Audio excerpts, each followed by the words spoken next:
ang karapatan at responsibilidad ng nagpapaupa.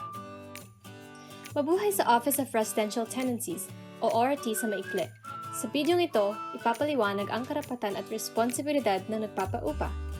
Ang nagpapaupa ay dapat pamilyar sa Residential Tenancies Act na nagsasabi ang mga nangungupahan ay ligtas at maayos na tirahan habang ang nagpapaupa ay makapagnegosyo at maprotektahan ang kanilang pamumuhunan. Responsibilidad ng nagpapaupa na ipagbigay alam sa nangungupahan ang kanilang kasalukuyang impormasyon sa lahat ng oras kung sakaling may emerhensiya. Ayon sa batas, ang nagpapaupa na nakatira sa labas ng probinsya ay kailangan may negosyo sa Saskatchewan o magtakda ng ahensya sa Saskatchewan.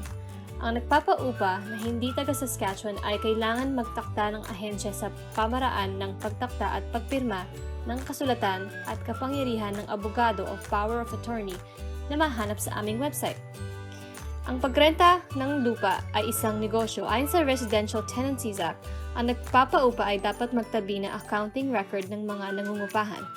Ang maayos na pamamahala ng nagpapaupa ang mapoprotektahan ng kanilang karapatan at ang maprotektahan ng halaga ng kanilang propriedad. Kapag naghahanap ng mangungupahan, ang mga nagpapaupa ay bawal maghingi ng bayad sa aplikasyon. Ngunit kapag nakapili na ang nagpapaupa ng mangungupa at kapag napirmahan na ang kasulatan ng upa, ang nagpapaupa ay may karapatan na humingi ng deposito na hindi maaaring humigit sa napagkasundoang bayad ng upa.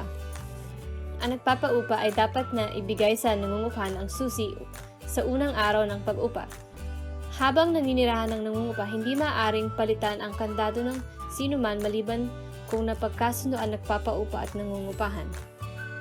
Ang pinakamalaking responsibilidad ng nagpapaupa ay ang mapanatiling malinis at ligtas ang nasabing paupahan. Kabilang dito ang pag-inspeksyon sa paglipat at pag-alis ng nangungupa upang masigurado na ang nasabing paupahan ay angkop, walang mga insekto at maayos ang kung anuman ang dapat ayusin sa nasabing paupahan.